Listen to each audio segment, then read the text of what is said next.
Today we will be speaking with Mr. Walter López Rivera, the president of the estate of María Félix, and our newest iconic woman. From a young age, Walter considered himself an admirer of María Félix, and years later, he had the good fortune to negotiate the purchase of La Casa de las Tortugas in Cuernavaca, which was Maria's retreat home in the south of Mexico City. This led to Walter's later acquisition of the intellectual property rights to the name and image of María Félix. Mr. López Rivera and his corporate team have been able to negotiate and bring to reality important biographical series about María Félix and have established relationships with international jewelry houses, the world's largest toy maker, and prominent global museums, along with future film projects, and of course a cosmetic line with us, Besame. Other business endeavors of Mr. López Rivera relate to real estate. His personal interests include music and art education in Mexico, through which he created a charitable organization that offers free public classical concerts in Cuernavaca and that supports children's choirs. Walter believes that art education and engagement are proven links for individuals to achieve higher academic standing, increase critical thinking abilities, and enhance problem-solving skills. Welcome, Walter, to a new episode of Classic Beauty, and of course to talk about the legendary María Félix. All right, well, hello and welcome, Walter. I'm so excited to talk about María Félix today and our new collection. I'm very excited about this collection because I think she's so iconic and so timeless, and I just think that the viewers are gonna really enjoy this. So I wanted to get a little more background because you're more familiar with her history. And so I wanted to get more background on her and what she was like, what you think from all the interviews that she did and everything else that you know about her. So, you know, people are more familiar with Maria because I think she was such an important, iconic figure, but most people here might not be familiar with her story. So let's start there. And what do you think, about Maria and about what she thought about being authentic and what she was like? Thank you, Gabriela, for the invitation. Well, I believe Maria valued more authenticity. She was part of that Hollywood star system, even though she was in Mexico, where the celebrities needed to represent in real life their the same appearance, right, and the same behavior. So she was authentic to herself, and she actually worked towards having the same image with her characters. You know, the femme fatale and the strong-willed woman. So in her interviews, then she was sort of carrying on that same behavior, and that's what I refer to when I say she was authentic to herself. I think she later became admired for being that way. Obviously, back at the time, she was also criticized. We're talking about the 50s, the 40s when she started. So it was criticized that a woman will have such a strong stand. Yes, well, she was one of the first really very strong character, very strong women, and she was not necessarily well liked by other women, according to some historical records, right? Yes, and there is so many stories about it. Well, first of all, let me explain a bit more. María Félix was a Mexican actress. She did 47 films over her life from the span of the 40s, and she lived until 88 years old. So she was that actress that then it was beautiful. That was one of her first attributes. And then she developed this temperament, at least on a screen and off a screen as well. It is said that was out of the movie Doña Bárbara, that she took that character and carried it with her to the rest of her life. And that's why the nickname of La Doña or La Donna in English. So then she was María Félix La Doña, and sometimes they just call her Doña, right? So back to your question. Yes, a lot of women also, from the context of the times, Mexico was much more conservative still very Catholic today, but it was even more Catholic, let's say practicing Catholics versus non-practicing Catholics. Yes. So it was very much criticized because back then in the 40s and the 50s, so Mexican society thought that women belonged to looking after the house, the children, the husband, and not being out there saying, I can do it all. So a lot of women did criticize her. And there's a funny anecdote where a sculptor gave her a beautiful sculpture of her face in clay. And she loved it. And she said, you know what? I better had it made in bronze right away, because with all those women that hate me, they're going to break it as soon as they see it. That's hilarious. Oh my gosh. But I mean, she knew though at a certain point that she had become kind of an icon, right? Because people considered her like bigger than life at the time. Yes, I think there were a few stages. I must say, everything I'm saying is according to interviews. I didn't have the pleasure of meeting her. So I think there were different eras of María Félix. I think when she had her first roles and she was the better paid actress and paid equally to men back then with Jorge Negrete and Pedro Infante, that was on her, right? Women earned less money. So I think that's when she started thinking of her importance. Then the media covered it all over. And I'm talking in Latin America as well. So, and that was the stage where she was beautiful, but I wouldn't say she felt powerful, although she knew very important people in politics. But I think later on in her life, after she moved to Paris and later on, a few years later, 5 or 6, married her husband, Alex Berger, she then entered in the arena of an international jet setter. And then she realized that she was of a different type of importance. So there she was hanging out, she met the Aga Khan, she met the Rothschilds, Marie-Hélène, she met Baron de Rede, Wally Simpson. I think she was surrounded with all these people that in the era was extremely important. So I think at that point is when she thought she had reached an even more important place, not only in society, but in the world. Do you think she thought that she influenced at least Mexican culture and Mexican women? I believe so. In general. I believe so. It's interesting because even though she was, some people say, full of herself, she also measured, she preferred that other people said good things about her than her saying good things about herself. Although she had a phrase that said, it's better to say good things about myself than to speak ill of others. So on that note, so I think she spoke about women's, for example, pregnancy. Back in the 70s and 80s, there was a demographic explosion in Mexico. The numbers were extremely high. And she spoke about it. She said, women have to look after themselves and, you're not going to be able to work or do much with your life if you have 5 kids and so on. And a lot of people, I would say, did listen. Of course, there's no proof of all that. But the fact that all over the media, it was printed all over and over again, I would say, because we have some of those books in our Fomento Social, our organization. We had at least 15 books of all the media from the time, and you can tell that she said something and it was in 10 newspapers. So back to your question, I think she did influence in a way. Of course, there's no way to measure. Later on in life, and it's a whole different story, mostly towards her old age, she did say she regret that she hasn't done more for her country, that she was too busy doing her own hobbies and actings and living life, but she thought she could have done more for her country, particularly the indigenous people of Mexico, that they should have more access to education, to promote all that. And she said, I ran out of time. That was on an interview she gave. She says, when I realized it, I'm too old.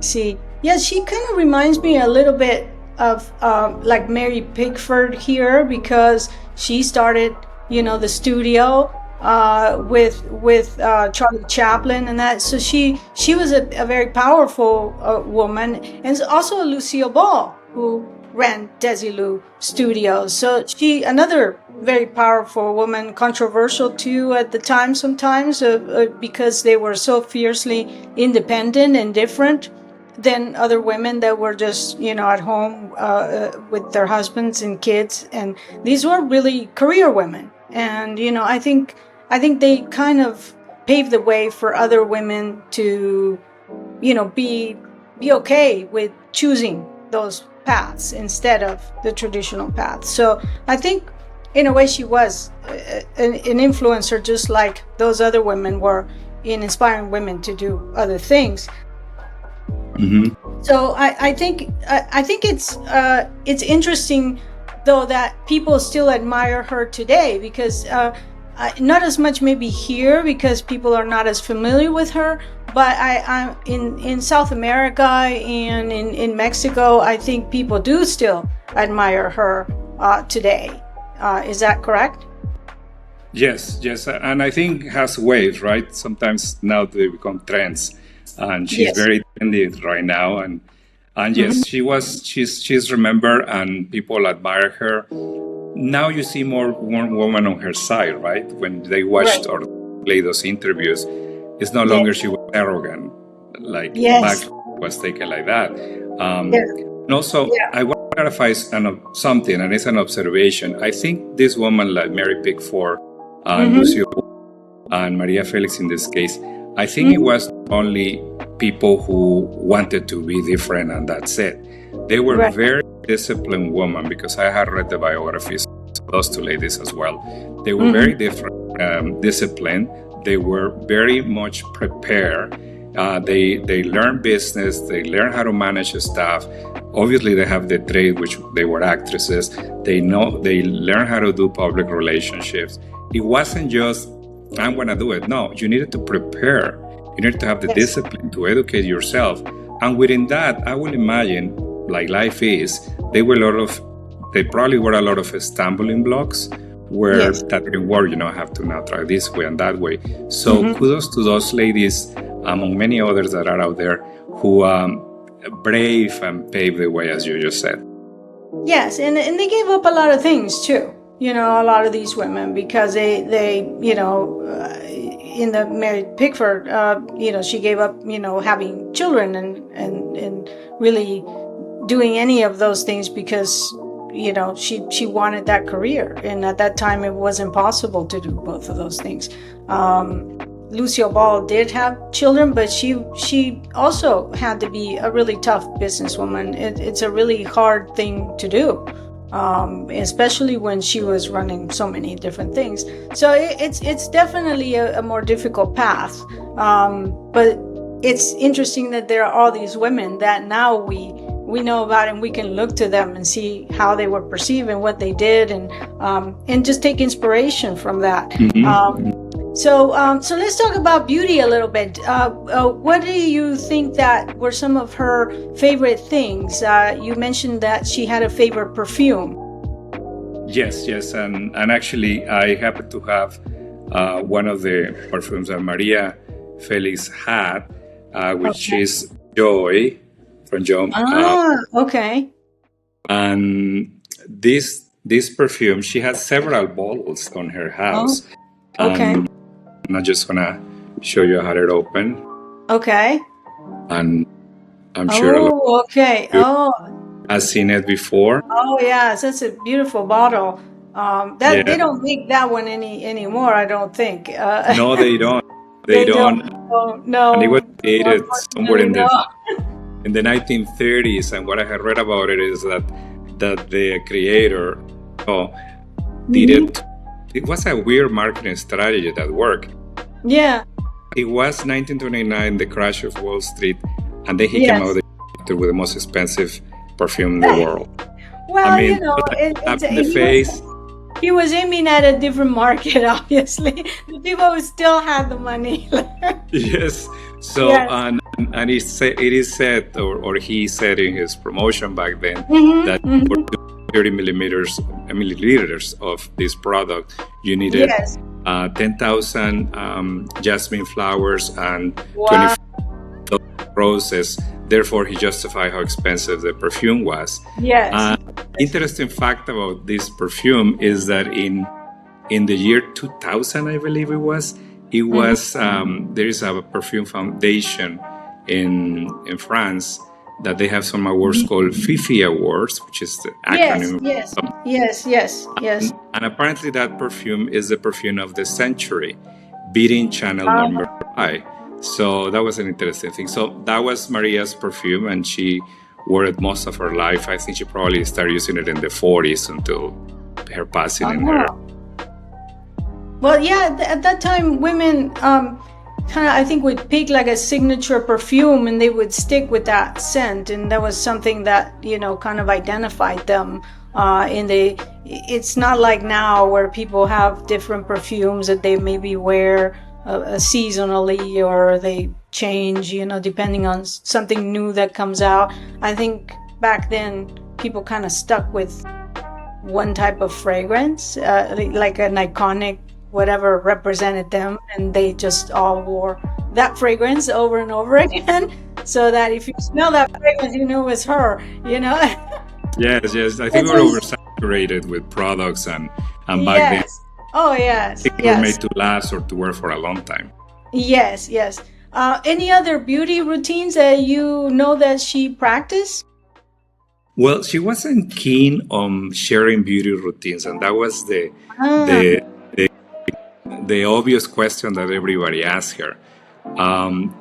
One of her sarcastic answers was, what do you do when I woke up? I, shower, and to be beautiful, you just have to be María Félix. So that was her secret. But one of the things, That's it. one of the things she, just be me and you'll be beautiful. Yeah. Yes. But one of the things she did comment is that she was a practitioner of yoga for quite a few decades. And there's an article in that magazine which she's, showed the different postures of yoga. So she was a promoter of yoga. She also talked about cold showers that will be good for the blood circulation. Okay. Then she also, now moving towards beauty more than habits, it is said that she had her eyelash made out of pig hair because it was thicker and it was full. And she found this through pictures. Yeah, I saw pictures of these lashes, and I remember also reading about the fact that her, makeup stylist that did her makeup made these lashes for her by gluing like several strands of lashes together and then kind of cutting them and shaping them so that they had these kind of pointy. And I did try to make one of those. It's just a lot more difficult than it seems to actually get that right. And you have to glue quite a bit of lash strips to get that kind of thickness that she got. So it was quite a heavy lash that she was wearing. So I was very surprised at how robust that lash actually was. And when she found the person who, I believe her name was Isabel, nicknamed Topolino, found the person who could do it, she hired full time. So this lady was pretty much the only person that traveled with her everywhere. So when she filmed in Italy, in France, in Spain, or Mexico, Topolino could be left behind. And Topolino, funny because I think the nickname came out of a trip to Rome, and there were some cars, I believe, is the relationship. Yes, there was a car. There's a little tiny car that they called Topolino, I think. I think it was in the movie Cars, with the little tiny animated cars. There's one that kind of looks like, I think it's a Topolino.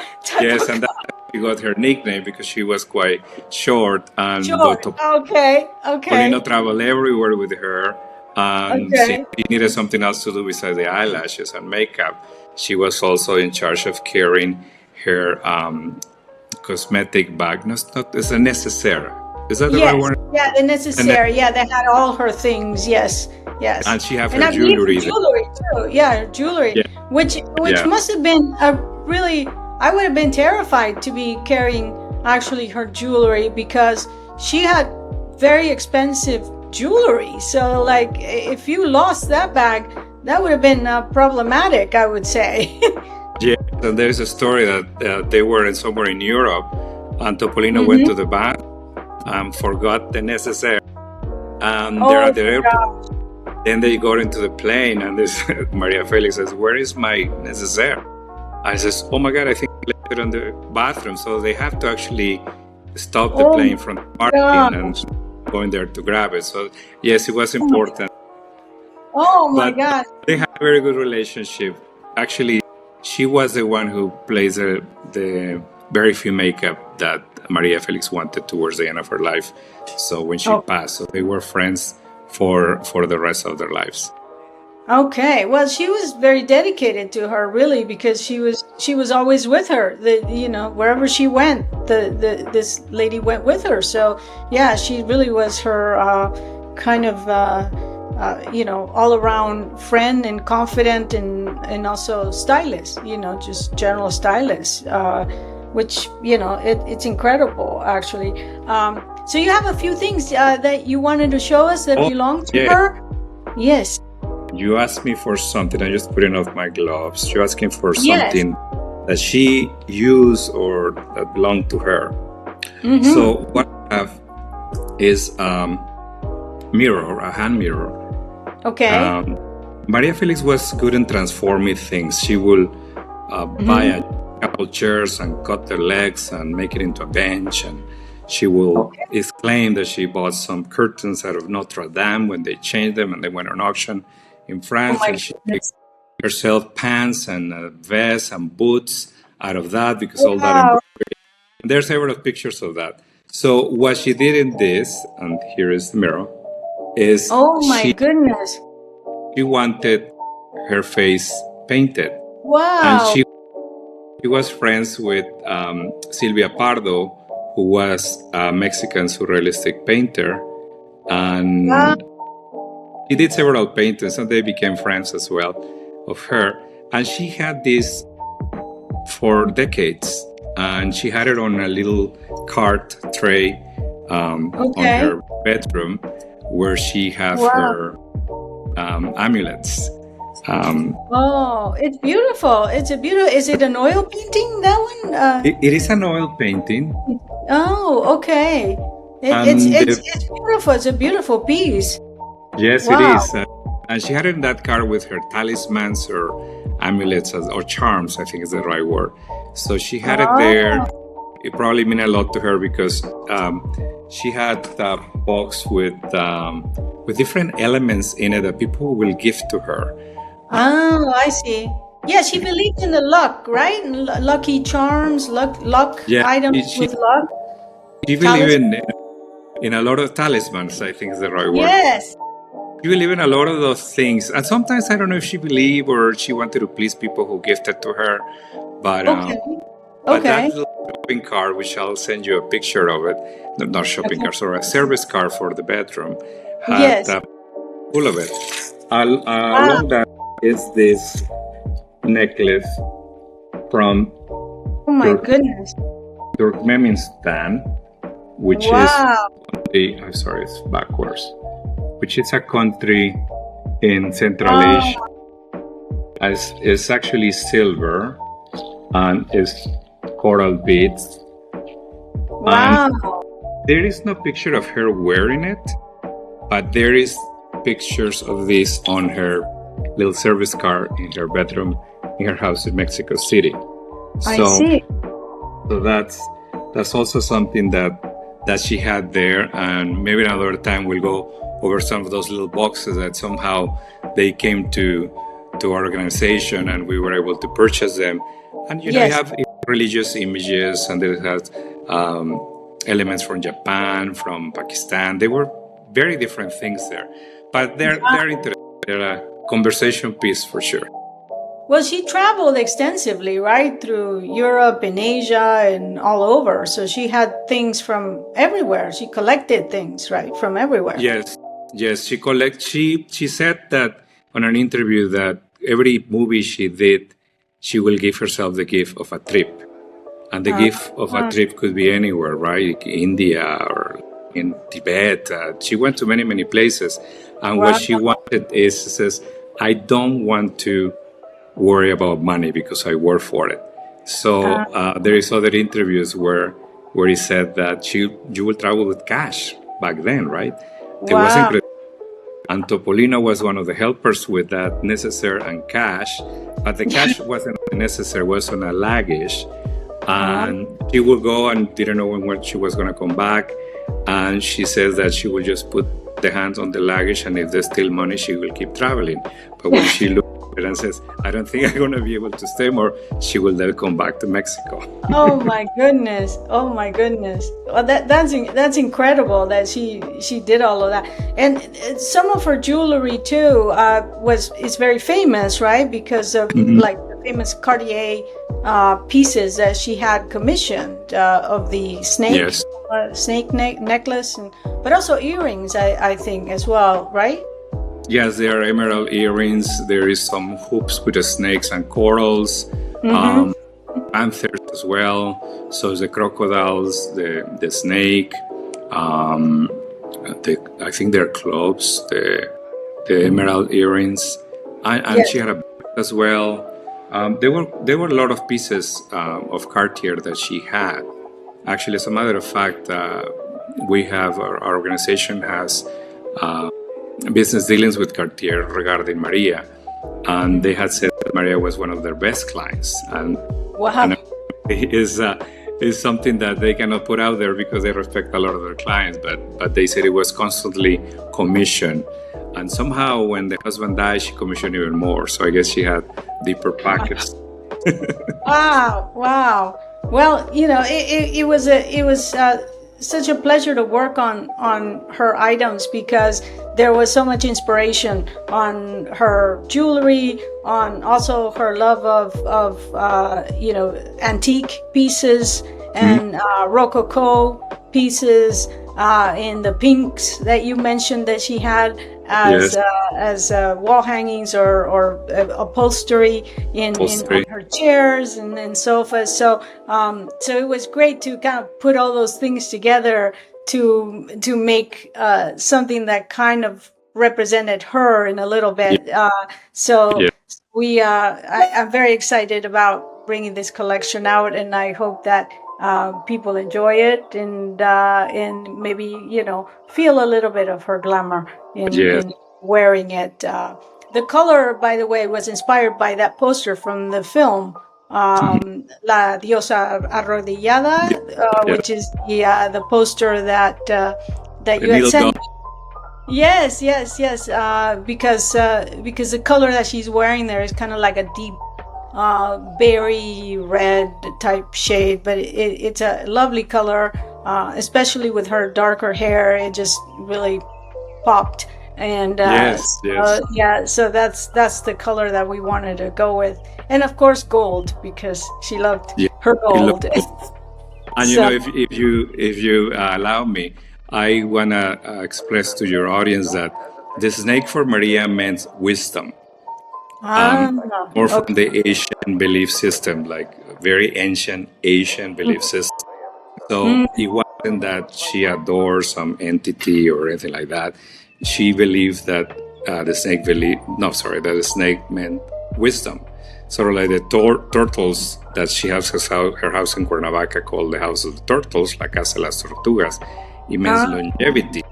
So all these animals that she relate to had meaning for her. The panther means somebody who was aware and somebody who was ready to defend herself if you attack. So, as a matter of fact, her husband, Alex Berger, called her Puma. Wow. Which is like panther. And Maria joked about it, says, because I was very tame and very docile. So I knew her character, and there is a purse that was sold in auction in Christie's in 2007, and it says Puma, but that's a gift of her husband to her. So all these animals have that meaning. They don't have obscure meanings as sometimes I read in places, and I'm thinking, I think Maria was an educated woman. I think Maria knew also the audience and respect the audience, that she wouldn't have come with some sort of charlatan believe. So, but that is the inspiration of the case of Besame. Yes. Also, the pink is pink pompadour, the color. Yes. And she loved that color because of the castles in France and all over Europe, that they did have the walls upholstered in that color and a lot of furniture. And it's a very classic French royal color. And and that's the product you have. And I believe you have her beautiful signature in it. Yes. Oh, yes. And she collected a lot of these pieces, right? She had them in her home. She collected some of this furniture that she bought from Europe, and she had it in her home as well, right? Yes, her homes were completely full with antiques. And there's another comment that she used to make. She says, people think because I'm old I get bored. Says, I live in a museum. I just walk around my house and look at my beautiful things. I'm never bored. And her two main houses in Mexico was in Cuernavaca and the one in Polanco in Mexico City. They were completely full of antiques. But she also collected a lot of, I will say contemporary art, but there was all this group of women that painted for her. She had a lot of women friends, contrary to the belief system.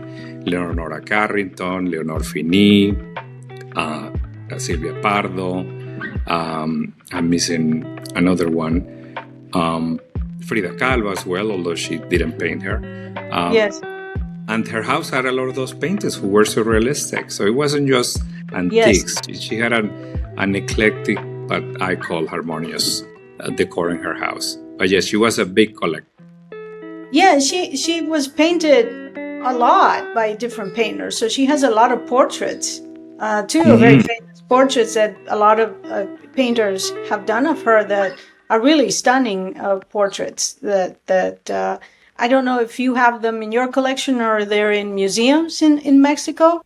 They are all over the world. They are not in a particular museum, unfortunately, in Mexico.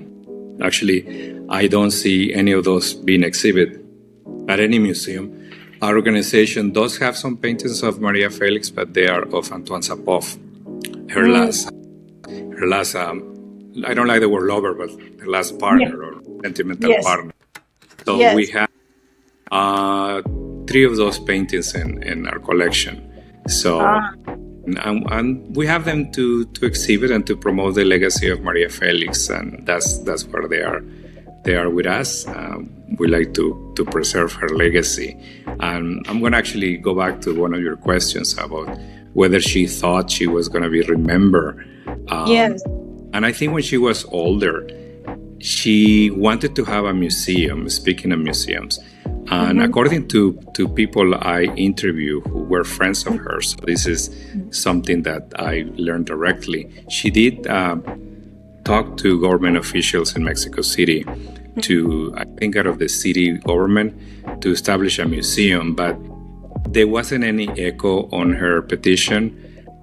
They said, if you want it, you have to pay for it, and you have to get an allowance every year to support your museum. So clearly it's not what she had in mind, and that's when she thought she might not be remembered because of only her legacy as an actress, and also because her only son has passed away around 6 years before she passed. And I would like to read you a quote to support even that point, that she did in an interview in 1991 with Veronica Castro, and she had a whole poem that she declared. But there is the part, I have to read it because I have to say it quickly. It says, the moment has arrived. It will be fleeting, but it will have mystery, joy with a touch of eternity. Of that mysterious eternity that those films in which you, like your parents and grandparents, still watch, and in which I, being what I am, who I was, and who I will be, I still act. So she clearly thought her legacy, or the way that people will remember her, will be through her films. But clearly that wasn't the case. I think people remember her for her strong position as a woman, for being a defender of the indigenous peoples towards the end of her life, She's clearly remembered for the subway system we have in Mexico City, which she was the main proposer of that. Her husband financed the subway system, but Maria has the connections to talk to the president, and it took again back to Lucy LeBall and all these other people who work. She approached a president. It's not like, oh yeah, welcome, everything's gonna be done. One president rejected her, says, you know what, we will not do that. And she went into another term for another president to come, and she approached again, and this president accepted, but said, oh, but we don't have any money. We would like to, but we don't have any money. And then the husband says, I can bring investors and we can build a subway. I mean, we'll give you a loan. And that's how it happened. So, you know, it's interesting that after being part of this such important project for the country, in particular for Mexico City, you still think you haven't done enough, right? And that you run out of time. Yes.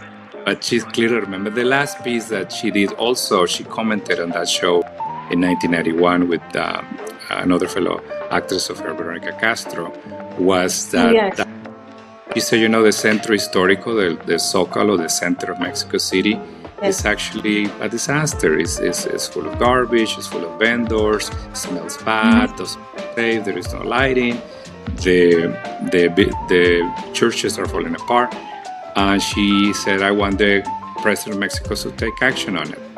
And it didn't happen right away, and it wasn't necessarily the president of Mexico, but the business elite of Mexico took charge, and they restored the Centro Histórico extensively later on.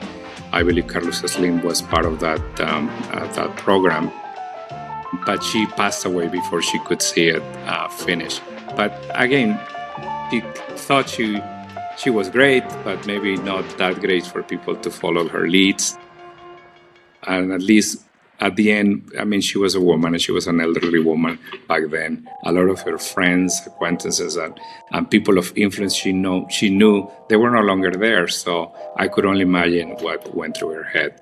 But long story, but she's clearly remembered nowadays.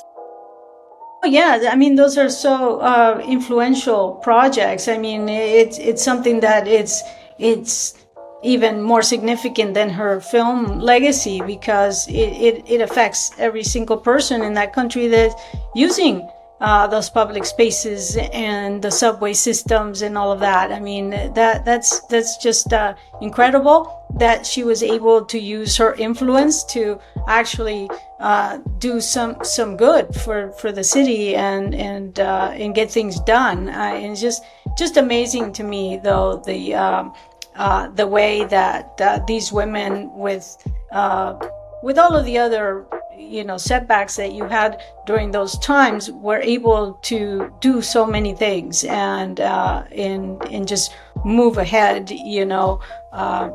in such a meaningful way. Tremendous influence in an entire city. So I'm just in awe of her and all her accomplishments, and that's why I wanted to do this collection and put Maria as our next iconic woman, and do a collection for her, because I think it's about time that she was actually recognized across the globe, and all the people here that have never heard of Maria and can also be inspired by her. So thank you so much for telling us today about Maria and her story and all the wonderful objects that you brought to show us. And we will do more interviews next week, so more information and artifacts and things, collector's pieces to show you, and more stories about Maria to share. So thank you so much for joining us. Thank you, Walter, and we'll see you again soon. Thank you, Gabriela, and thank you for giving us the space to speak about María Félix. And your product is beautiful, and I think it will do great. Thank you so much. Thank you. We will see each other again soon. Bye-bye. See you soon.